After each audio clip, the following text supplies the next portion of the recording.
We will talk about distance and displacement. Last class में हमने scalar और vector quantity के बारे में देखा था। अगर आपने नहीं देखा है तो लास्ट वीडियो जाके आप देख सकते हैं। बात करते हैं डिस्टेंस एंड डिस्प्लेसमेंट होता क्या है। इससे पहले एक एग्जांपल समझते हैं। सपोज कोई पॉइंट ए है जहाँ पे आपका घर है, यू लिव हियर, और कोई पॉइंट बी है जहाँ पे क्या है, आपका स्कूल है। ठीक, एक आदमी है, कोई लड़का है, ए से निकलता है, वो पहले जाता है, यहाँ से 3 रास्ते जाते हैं। एक ए से बी डायरेक्ट जाता है। पहले एक ए से क्या करता है, शॉप पर जाता है, फिर स्कूल की ओर जाता है। एक ए से क्या करता है, टेंपल की ओर जाता है रास्ता, उसके बाद बी की ओर जाता है। ठीक, सपोज यहाँ पे ग्राउंड है, प्लेग्राउंड, एक रास्ता जाता है प्लेग्राउंड की ओर, फिर वहाँ से बी की ओर जाता है। तो एक आदमी ए से निकला, यहाँ से डायरेक्ट बी पर गया। ठीक, तो हम क्या कहेंगे, उसने कितना डिस्टेंस यहाँ से यहाँ जाने के लिए डिस्टेंस चला 10 मीटर। सपोज एक आदमी ए से पहले शॉप पे गया, शॉप से फिर स्कूल की ओर जा रहा है, तो ए से शॉप मान लिया था 5 मीटर की दूरी पे, और यहाँ से ये था 8 मीटर की दूरी पे। ठीक, तो ये क्या हुआ, पहले 5 मीटर चला, फिर 8 मीटर चला, तो हम कहेंगे कितना डिस्टेंस ये चला, 5 + 8 यानी 13 मीटर। एक आदमी यहाँ से पहले मंदिर गया, सपोज ये 6 मीटर की दूरी पे था, उसके बाद ये यहाँ गया 10 मीटर की दूरी पे, तो ये कितना चला, 6 + 10 16 मीटर। वहीं इसकी बात करिए, ये यहाँ गया, सपोज ये 10 मीटर है, फिर यहाँ से यहाँ 2 मीटर है, यानी 10 + 2 12 मीटर चला। तो ये चारों के चारों लोग गए हैं हाउस से स्कूल ही की ओर, पर सबने डिस्टेंस क्या करा है, डिफरेंट चला है। ये 5 + 8 यानी 13, ये 10, ये 10 + 2 यानी 12, ये 6 + 10 यानी 16 मीटर। तो डिस्टेंस सबका डिफरेंट है, पर अगर कहा जाए कि फाइनली सब यहाँ पहुँच गए, तो घर से कितने दूरी पर हैं ये लोग। तो जब ये पूछा जाएगा घर से कितने दूरी पे हैं, तो ये फ़र्क नहीं पड़ता है वो कहाँ से गए, हम सिर्फ किसकी बात करेंगे, ये फाइनली यहाँ पर है, इनिशियली यहाँ पर है, इनके बीच का डिस्टेंस कितना होगा, 10 मीटर। तो सारे के सारे फाइनली कितने दूरी पर हैं, 10 मीटर। ये फ़र्क नहीं पड़ता वो किस रास्ते से आए। अगर ये पूछा जाए कितना डिस्टेंस चले, कितना दूर चल कर गए वो, तो आप ये देखेंगे किस रास्ते से गए। पर अगर ये पूछा जाए कि फाइनली इनिशियल और फाइनल पोजीशन के बीच की दूरी कितना है, तो आपको सिर्फ ये मतलब रहता है कि वो इनिशियली कहाँ पे थे और फाइनली कहाँ पर है। किस पाथ से गए इससे हमें मतलब नहीं होगा। तो यही जब हम पाथ को देखते हैं कितना पाथ वो चले, तो हम बात करते हैं डिस्टेंस की। यानी डिस्टेंस क्या डिफाइन करेगा हमेशा, path travelled by an object. वहीं डिस्प्लेसमेंट क्या है, उसको पाथ से मतलब नहीं है, वो कहाँ पे था और कहाँ पर पहुँच गया। तो सिर्फ इनिशियल और फाइनल पोजीशन के बीच की हम दूरी की बात कर रहे हैं, तो वो हमें क्या देगा, डिस्प्लेसमेंट। समझ में आया। डिस्टेंस क्या बताता है, किस पाथ से गए हैं, जबकि डिस्प्लेसमेंट क्या बताता है, डिस्प्लेसमेंट ये बताता है कि इनिशियल कहाँ पे था और वो फाइनल कहाँ पर है, उनके बीच की दूरी कितनी है। सिर्फ इनिशियल और फाइनल पे डिपेंड करता है। तो इसी बेसिस पर अगर हमें डिस्टेंस और डिस्प्लेसमेंट डिफाइन करना हो तो कैसे करेंगे। तो हम डिस्टेंस क्या कहते हैं, it defines the path traveled by an body। ठीक, क्योंकि हम एल्जेब्रिकली सम कर रहे हैं इसको, तो हमेशा ध्यान रखिएगा डिस्टेंस क्या होगी, स्केलर क्वांटिटी। तो it is an scalar quantity.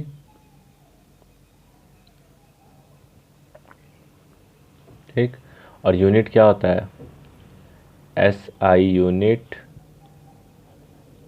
Will be meter. वहीं displacement,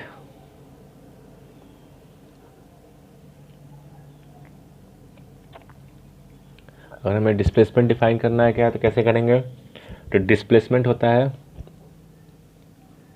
it is the shortest distance, it is the shortest distance between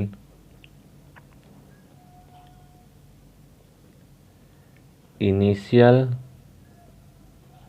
and final position shortest distance between initial and final position. तो ये हमेशा directed है किसी direction में, ए से B की ओर। ये डायरेक्शन भी डिफाइन कर रहा है, पाथ में आपको कोई भी डायरेक्शन नहीं, किधर से भी चल के जाइए फ़र्क नहीं पड़ता है, पर ये एक फिक्स डायरेक्शन में होगा। तो ये क्या होता है, एक वेक्टर क्वांटिटी होता है। It is a vector quantity, यानी अलजेब्रिक लॉ को ये फॉलो नहीं करेगा। तो डिस्प्लेसमेंट को कैलकुलेट करेंगे हम वेक्टर लॉ ऑफ एडिशन से, तो देखते हैं कैसे कैलकुलेट करेंगे।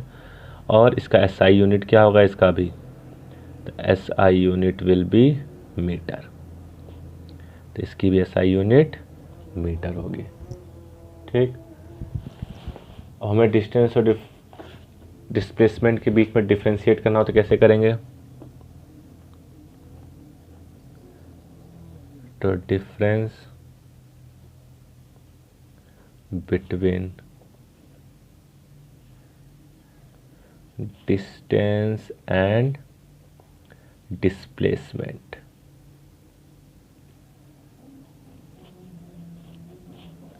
तो डिस्टेंस और डिस्प्लेसमेंट के बीच हम डिफरेंस की बात करते हैं।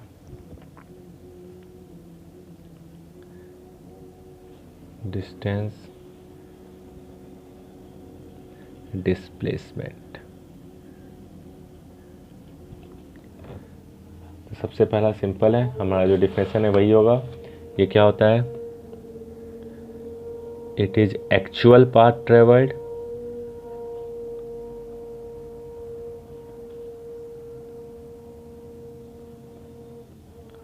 वहीं ये क्या होगा, it is the shortest distance between initial and final. ठीक, सेकेंड पॉइंट हम क्या कहेंगे, it does not depend on direction, क्योंकि स्केलर क्वांटिटी है ये, जबकि ये क्या होगा, इट डिपेंड्स ऑन डायरेक्शन।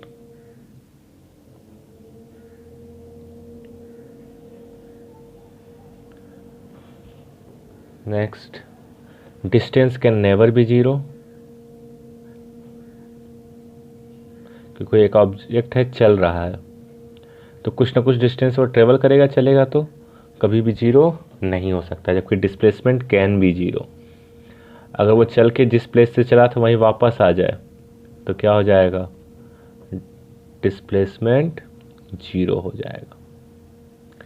जैसे हम कहें वो घर से चला स्कूल गया, स्कूल से घर वापस आ गया, तो घर पे ही वापस आ गया वो, तो डिस्प्लेसमेंट क्या हो जाएगा उसका, जीरो। अगर इनिशियल और फाइनल पोजीशन सेम हो जाएंगे तो हम क्या कहेंगे, displacement will B zero. Next, distance can never be negative,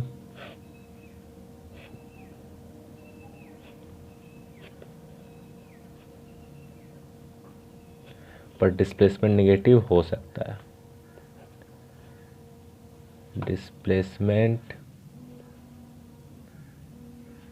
can be positive और नेगेटिव, तो पॉजिटिव भी हो सकता है और ये नेगेटिव भी हो सकता है।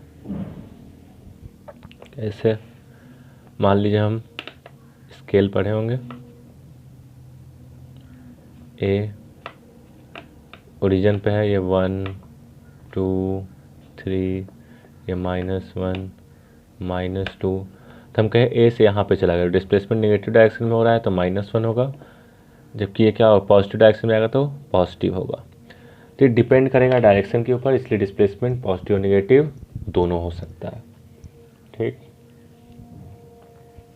And last but not the least, हमें मालूम ही है ये क्या है, scalar quantity, and this one is vector quantity.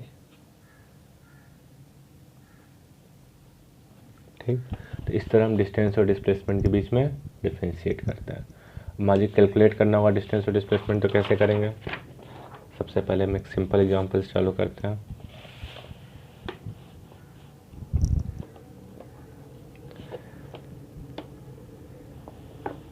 Suppose ये डिस्टेंस मीटर है, 0, 100, 200,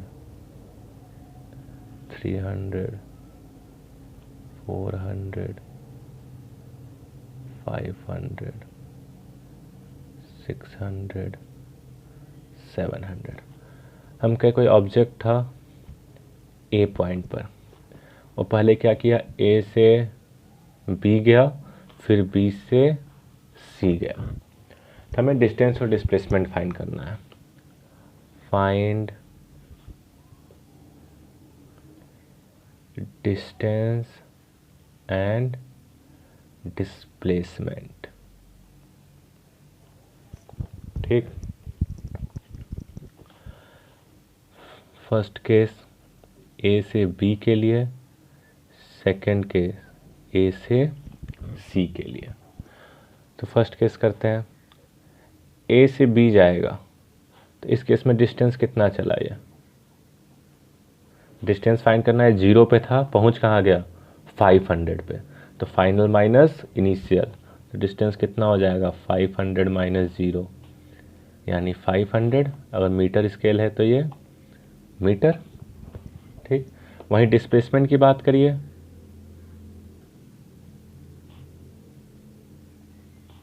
तो डिस्प्लेसमेंट 0 पे था, फाइनल कहाँ पे है, 500, तो डिस्प्लेसमेंट भी क्या हो जाएगा, 500 माइनस 0, यानी 500 मीटर। ठीक, वहीं सेकंड केस में जब ये क्या कह रहे हैं, ए से सी की बात करेंगे हम। ठीक, तो ए से सी के लिए क्या है, पहले ये ए से बी गया है, फिर क्या किया है, बी से सी वापस आया है।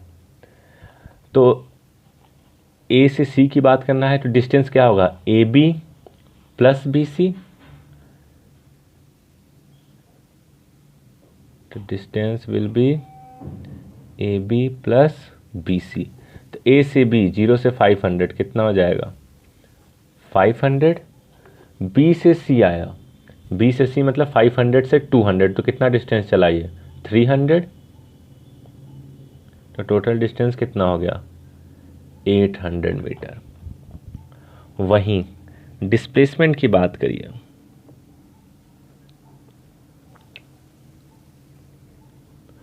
तो 100 पे था, फाइनली कहाँ पर है, 200, तो 0 से 200, तो डिस्प्लेसमेंट कितना होगा इसका, 200 मीटर।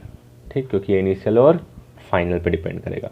फर्स्ट वाले केस में देखा डिस्टेंस और डिस्प्लेसमेंट सेम था, जबकि सेकंड केस में क्या है, डिस्टेंस और डिस्प्लेसमेंट डिफरेंट है। यहाँ से एक रिजल्ट और आप ध्यान दे सकते हैं कि अगर ऑब्जेक्ट स्ट्रेट लाइन में मूव कर रहा है, सेम डायरेक्शन में मूव कर रहा है, तो डिस्टेंस और डिस्प्लेसमेंट हमेशा क्या रहेंगे, सेम रहेंगे। ठीक, या दूसरे शब्दों में इस तरह कह सकते हैं, डिस्प्लेसमेंट ज़्यादा से ज़्यादा क्या हो सकता है, डिस्टेंस के बराबर हो सकता है, कभी भी डिस्टेंस से ज़्यादा नहीं हो सकता है, क्योंकि डिस्टेंस के बराबर ही चलेगा, या तो वापस आने लगेगा तो कम होने लगेगा। तो कभी भी डिस्प्लेसमेंट डिस्टेंस से ज़्यादा नहीं होगा, मैक्सिमम क्या हो सकता है, ये डिस्टेंस के बराबर हो सकता है। ठीक, और कब बराबर होगा, जब ये स्ट्रेट लाइन में मूव करेगा, सेम डायरेक्शन में। तो नोट करके इस पॉइंट को हम ध्यान रखेंगे, ये इम्पॉर्टेंट पॉइंट है हमारा। क्या, distance and displacement will be same when objects move in straight line and in same direction। ठीक, तो डिस्टेंस और डिस्प्लेसमेंट क्या बराबर रहेंगे। And second point, displacement will be always less than और इक्वल टू डिस्टेंस। यानी क्या हुआ, displacement can never be greater than 0। Displacement कभी भी डिस्टेंस से ज़्यादा नहीं होगा। ठीक, बराबर हो सकता है पर ज़्यादा नहीं हो सकता है। नेक्स्ट क्वेश्चन देखते हैं। सपोज कहा जाए a man moves 5 meter toward east and then move 5 meter towards north, then find distance and displacement। ठीक, यानी क्या कर रहा है एक आदमी, पहले 5 मीटर ईस्ट के टुवर्ड्स गया, सपोज ए से बी, उसके बाद क्या किया, नॉर्थ में 5 मीटर गया, ये कहाँ पहुँच गया, सी पे। तो अब कह रहा है डिस्टेंस और डिस्प्लेसमेंट क्या होगा। तो डिस्टेंस निकालना तो सिंपल काम है, डिस्टेंस कितना हो जाएगा 5 + 5 यानी 10 मीटर। पर डिस्प्लेसमेंट निकालना है तो हम क्या करेंगे, इनिशियल और फाइनल पॉइंट को कनेक्ट कर देंगे स्ट्रेट लाइन से। तो ये लाइन क्या देगा हमें, डिस्प्लेसमेंट। तो हम देखेंगे ये क्या बन गया, एक राइट एंगल ट्रायंगल, और राइट एंगल ट्रायंगल के अकॉर्डिंग ये क्या हो जाएगा, परपेंडिकुलर बेस या, और ये हाइपोटेन्यूज बन जाएगा। और हमें मालूम है हाइपोटेन्यूज होता कितना है, perpendicular square plus base square, यानी डिस्प्लेसमेंट क्या हो जाएगा, तो displacement will be equal to √5 square plus 5 square. जब इसको सॉल्व आउट करेंगे तो क्या आ जाएगा 5√2। ठीक, 25 + 25 यानी √50, जिसको हम क्या लिख सकते हैं 5√2। तो ये डिस्प्लेसमेंट होगा। ऐसे एक और एग्जांपल देखते हैं कि एक ऑब्जेक्ट है, सपोज ए पॉइंट पे था, ए से बी ये 5 मीटर गया, बी से सी ये 4 मीटर गया, एंड सी से डी 2 मीटर। तो कहेगा बताइए इसका डिस्टेंस और डिस्प्लेसमेंट क्या होगा। तो डिस्टेंस फाइंड करना तो सिंपल है, हम क्या कहेंगे, distance will be equal to 5 + 4 + 2, यानी this will be equal to 11 meter. पर डिस्प्लेसमेंट निकालना है तो हम क्या करेंगे, इनिशियल और फाइनल पोजीशन को कंबाइन करेंगे। तो ये हमें निकालना है। अगेन जब भी इस क्वेश्चन में डिस्प्लेसमेंट निकालना है तो हम पाइथागोरस थ्योरम का यूज़ करने वाले हैं। तो इस तरह लगाई कि हम पाइथागोरस थ्योरम यूज़ कर पाए। अब ये 4 मीटर है, तो यहाँ से अगर हम एक पैरेलल लाइन ड्रॉ करें, ये डॉटेड, तो ये 4 है, तो ये भी क्या होगा 4 मीटर। ये टोटल 5 मीटर था, ये 2 मीटर वापस आया, तो ये डिस्टेंस भी क्या होगा 2 मीटर। पूरा 5 था, ये डिस्टेंस 2 मीटर, तो ये वाला डिस्टेंस कितना हो जाएगा, तो 5 - 2 यानी this distance will be 3 meter. समझ में आया, ये डिस्टेंस 2 था, पूरा 5 था, तो 5 में से 2 चला गया, कितना बचा 3, तो ये डिस्टेंस क्या होगा 3 मीटर। तो अब ये एक राइट एंगल ट्रायंगल बन गया। तो ये राइट एंगल ट्रायंगल है, तो ए से डी का दूरी कितना हो जाएगा, तो displacement will be equal to √3 square plus 4 square, यानी क्या हो जाएगा 9 + 16 यानी √25। तो डिस्प्लेसमेंट कितना आ गया हमारा 5 मीटर। ठीक,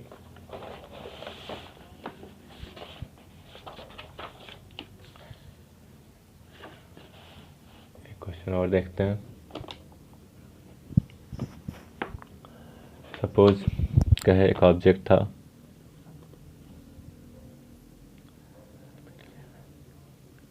टू मीटर ए से बी गया, ठीक,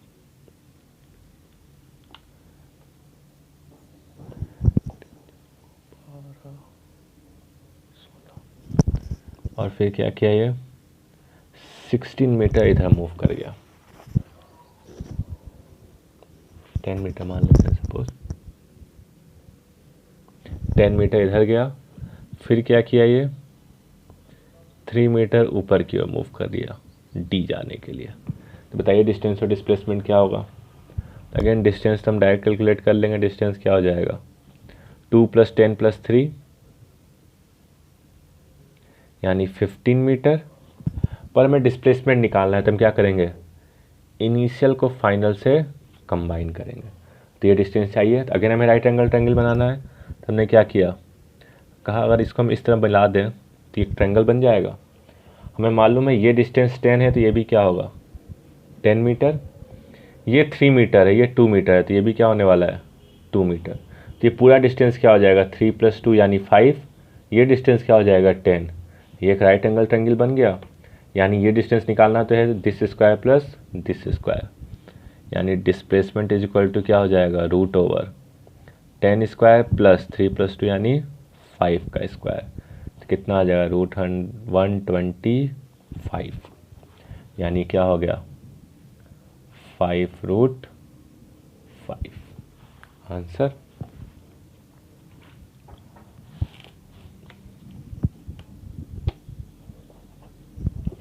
वो क्वेश्चन देखते हैं।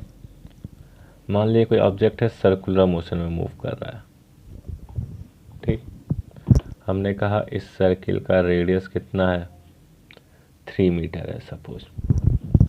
पहले ये कहाँ पे था, ए पॉइंट पे था, फिर ये मूव करके बी पे गया, फिर ये मूव करके सी पे गया एंड आफ्टर दैट डी पे गया, ठीक। हमें फाइंड करना है डिस्टेंस एंड डिस्प्लेसमेंट कब, फर्स्ट केस ए से बी, सेकंड केस ए से सी, थर्ड केस सी से डी, फोर्थ केस ए से डी एंड लास्ट बी से सी। चलिए एक और लिख लेते हैं, सिक्स्थ बी से डी। इन सारे केसेस में डिस्टेंस और डिस्प्लेसमेंट होगा कितना, चलिए देखते हैं। ये पाथ इसका ऐसे मूव कर रहा है, ठीक, ऐसे मूव करते हुए घूम रहा है बार बार, ठीक। तो फर्स्ट केस की बात करते हैं हम।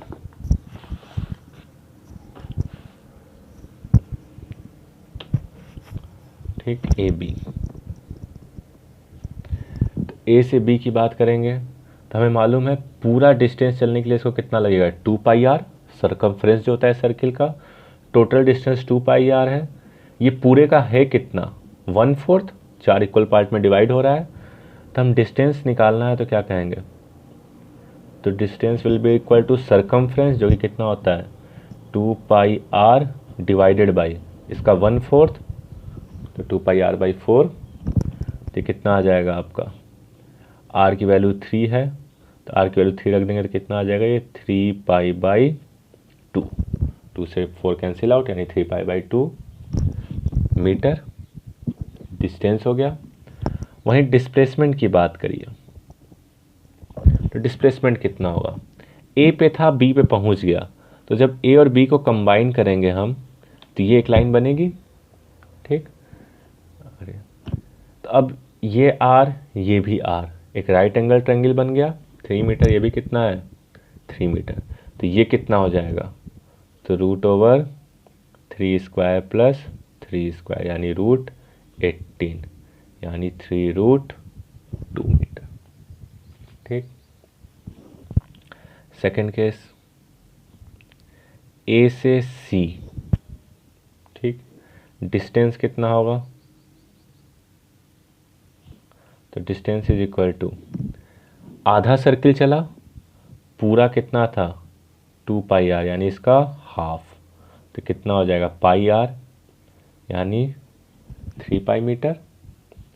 वहीं डिस्प्लेसमेंट कितना होगा इसका,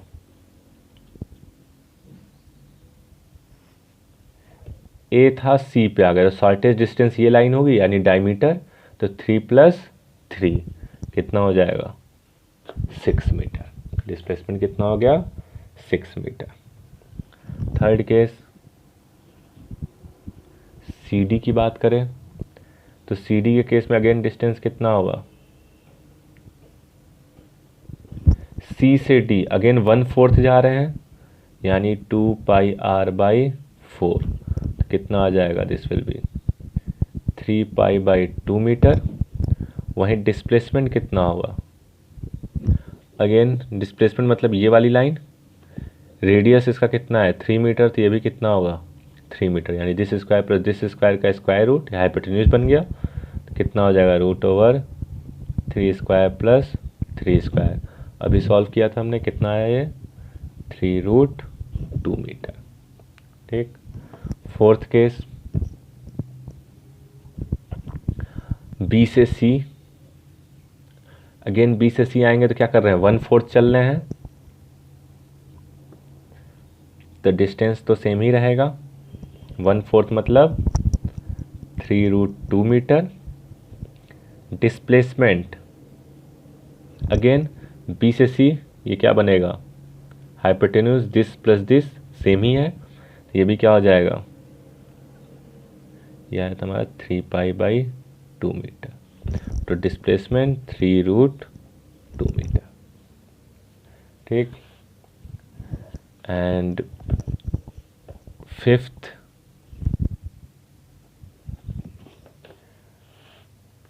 बी से सी,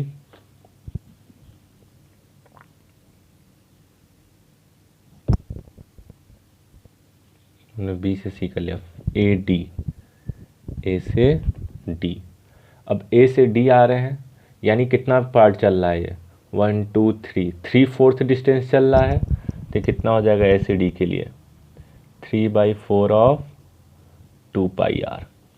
ठीक, यानी आर की वैल्यू यहाँ पे 3 रखेंगे तो क्या आ जाएगा 3 3 9, और 2 से 4 कैंसिल आउट होगा तो 9π/2 मीटर। ठीक, कितना आ जाएगा 9π/2 मीटर। वहीं डिस्प्लेसमेंट कितना होगा, डिस्प्लेसमेंट की बात करेंगे, यानी ये लाइन, ये रेडियस 3 और 3 जब इसको कंबाइन करेंगे तो ये हाइपोटेन्यूज बन जाएगा, यानी कितना हो जाएगा √3 स्क्वायर प्लस 3 स्क्वायर, यानी 3√2। एंड 6 बी से डी, तो बी से डी में क्या होगा, ये हाफ सर्किल चल रहा है हमारा, बी से डी पॉइंट यहाँ से यहाँ आ रहे हैं, यानी ये हाफ सर्किल चल रहा है बी से डी आने में, तो हाफ सर्किल के लिए कितना था हमारा 2πr/2, यानी डिस्टेंस 3π मीटर, और डिस्प्लेसमेंट क्या होगा अलोंग डायमीटर, यानी 6 मीटर। तो इस तरह आप डिस्टेंस और डिस्प्लेसमेंट कैलकुलेट करते हैं। एक लास्ट एग्जांपल देख लेते हैं। ठीक, अगर हम कहें कोई ऑब्जेक्ट है ए से बी गया सपोज 3 मीटर, बी से सी गया 2 मीटर, फिर एक सर्कुलर पाथ ट्रेवल किया ऑफ रेडियस 1 मीटर। ठीक, उसके बाद 1 मीटर और चला, फिर ऊपर की ओर चला गया 2 मीटर। ठीक, A B C D E. तो फाइंड डिस्टेंस एंड डिस्प्लेसमेंट। तो डिस्प्लेसमेंट अगर निकालना है तो हम क्या करेंगे, ए और सी को कंबाइन कर देंगे, यानी ये वाला डिस्टेंस चाहिए, हम एक राइट ट्रायंगल बनाएंगे इस तरह से। तो यहाँ से यहाँ का डिस्टेंस 2 मीटर, 1 मीटर का रेडियस है, तो इसका डायमीटर भी क्या होगा 2 मीटर, तो 2 + 2 4, 1 मीटर और चला, यानी टोटल डिस्टेंस कितना हो जाएगा 5 मीटर यहाँ से आगे दूरी। ये 3 मीटर है, ये 2 मीटर है, तो ये भी क्या होगा 3 मीटर, ये भी क्या बन गया 5, यानी डिस्प्लेसमेंट क्या होगा √5 स्क्वायर प्लस 5 स्क्वायर, यानी 5√2। जबकि डिस्टेंस निकालना है टोटल डिस्टेंस, यानी यहाँ से यहाँ गया 3 प्लस यहाँ से यहाँ गया 2, अब इस सर्किल पे चल रहा है यानी πr, तो +1 × π, यानी π +1 प्लस फाइनल कितना चला 2, तो टोटल कितना हो जाएगा 8 + π मीटर। तो this will be the answer. तो इस तरह डिफरेंट केसेस में हम डिस्टेंस और डिस्प्लेसमेंट निकालते हैं। ठीक, इन क्वेश्चंस को दोबारा आप ड्रॉ करके अपने कॉपी पे खुद से सॉल्व करने की कोशिश करिएगा, देखिएगा कि समझ में आया कि नहीं।